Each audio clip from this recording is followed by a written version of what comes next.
Y llegamos a la parte 4, creo que la parte 5 será mañana. Vamos a seguir con el sector privado, hemos visto la inversión y vamos a hablar ahora sobre el consumo. La forma de representar el consumo de las familias, recordemos que tanto la inversión es la inversión de todas las empresas del país, como el consumo es el consumo de todas las familias del país, está representada por el gasto en consumo de las familias, no por unidades físicas. Como en macroeconomía medimos todo en dinero, justamente el consumo lo medimos como el gasto en consumo. La función de consumo es la cantidad de dinero que las familias dedican al consumo en un periodo de tiempo, generalmente un año, sobre todo si lo estamos computando para el PBI, que se mide anualmente.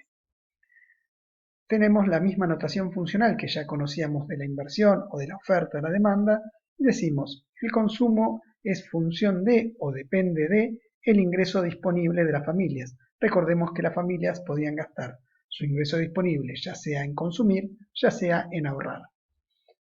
También depende de la disponibilidad de otros activos líquidos. Otros activos líquidos se refiere a otras cosas que le permitirían gastar que no dependen del ingreso del periodo considerado, o sea, podrían representar el ahorro de periodos anteriores.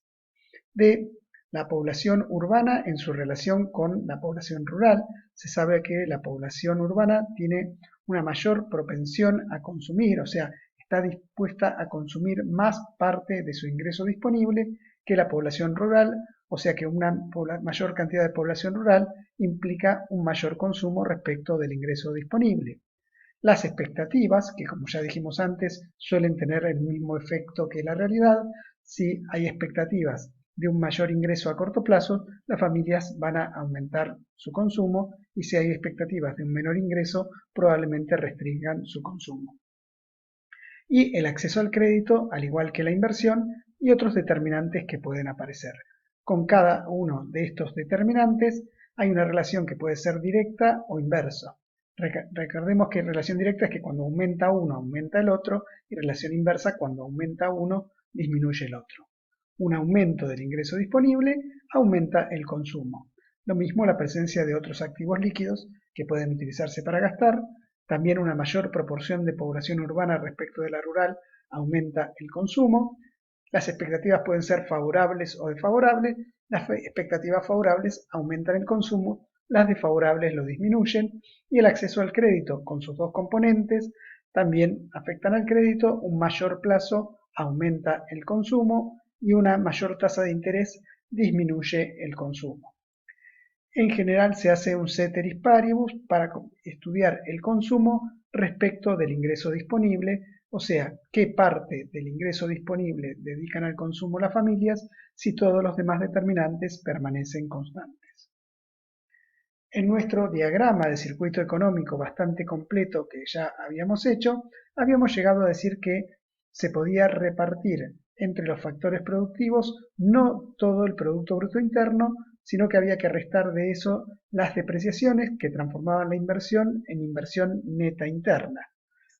Bien, el ingreso neto interno a costo de factores también tiene en cuenta que los subsidios aumentan el monto que las empresas pueden distribuir entre los factores productivos, ya que es un aporte en efectivo que se hace a las empresas, y los impuestos indirectos, que son aquellos que se recargan en el precio, pero luego las empresas tienen que pagar al Estado, disminuyen el monto de dinero que las empresas tienen para distribuir entre las familias.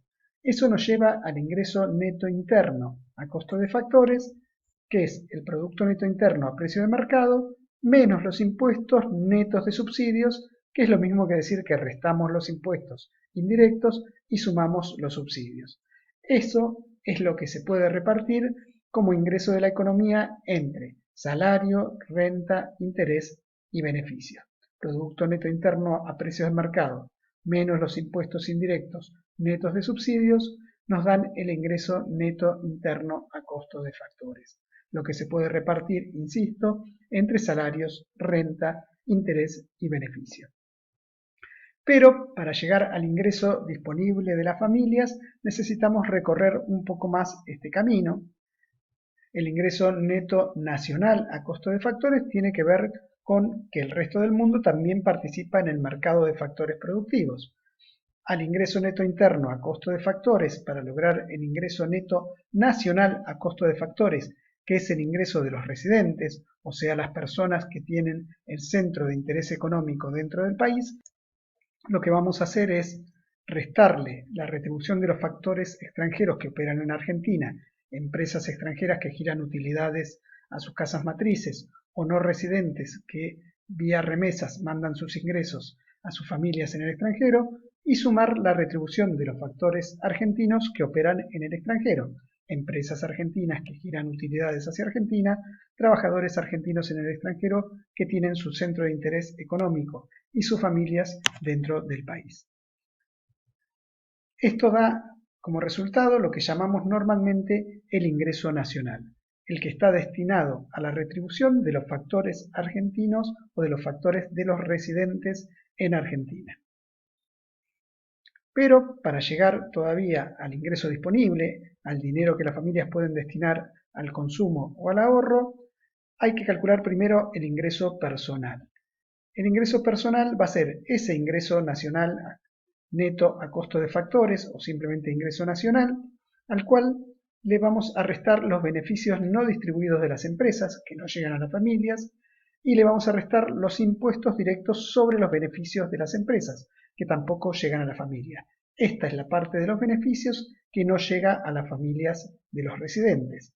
Pero le vamos a sumar las transferencias que hace el Estado, desembolsos en efectivo que hace el Estado sin una contraprestación en el periodo en el que las realiza, jubilaciones, becas, ingreso federal de emergencia, y le vamos a restar las cargas sociales, que es la parte de los salarios que no llega a las familias, que es retenida por el Estado, que son fundamentalmente la obra social y los aportes jubilatorios.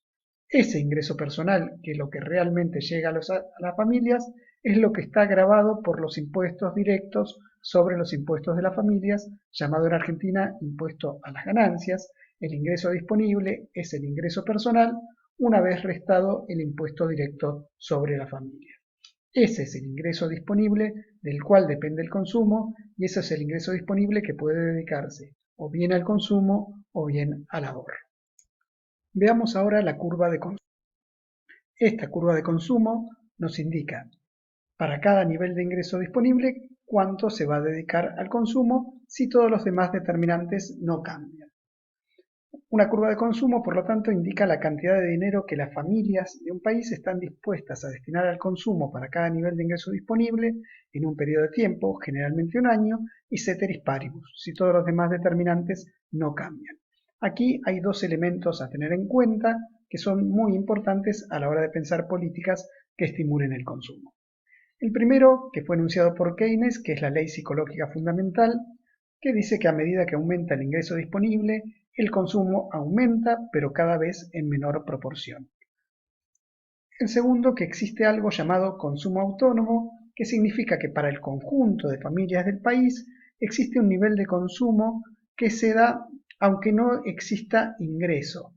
¿Cómo se subsidia o cómo se financia, no se subsidia ese consumo autónomo? Bueno, a través del desahorro del ahorrado en periodos anteriores o comprometiendo el ahorro de periodos futuros a través del crédito. O sea que aún en un nivel de ingreso igual a cero existiría el llamado consumo autónomo.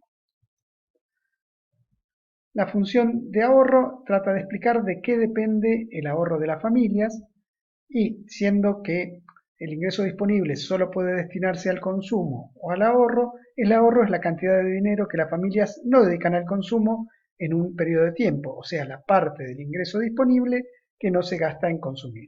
Si el ingreso disponible es igual al consumo más el ahorro va a ser el ingreso disponible menos el consumo.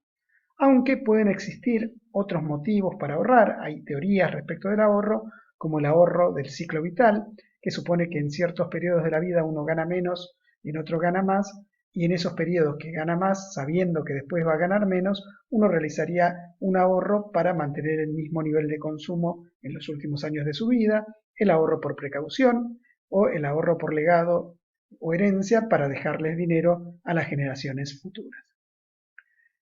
Entonces, si uno dibuja el consumo en función del ingreso disponible, teniendo en cuenta estos dos elementos, el consumo autónomo y la ley psicológica fundamental, El consumo autónomo es el valor de consumo cuando el ingreso vale cero. Si uno traza una línea a 45 grados, representa todos los puntos de ese espacio donde el consumo es igual al ingreso disponible, y la curva de consumo queda así. A medida que aumenta el ingreso, el consumo aumenta, pero cada vez en menor proporción. Eso que se dedica al consumo de cada peso adicional de ingreso se llama propensión marginal a consumir, más alta en los sectores de bajos ingresos. Si uno les da un peso adicional de ingreso, lo van a gastar todo en consumir, más bajo en los sectores de más altos ingresos, y hay un punto que indica dónde se gasta todo el ingreso en consumo. El ahorro parte de un desahorro autónomo, y en el lugar donde el consumo se iguala con el ingreso disponible, o sea, donde corta la curva de consumo la línea a 45 grados, está el lugar donde el ahorro vale cero.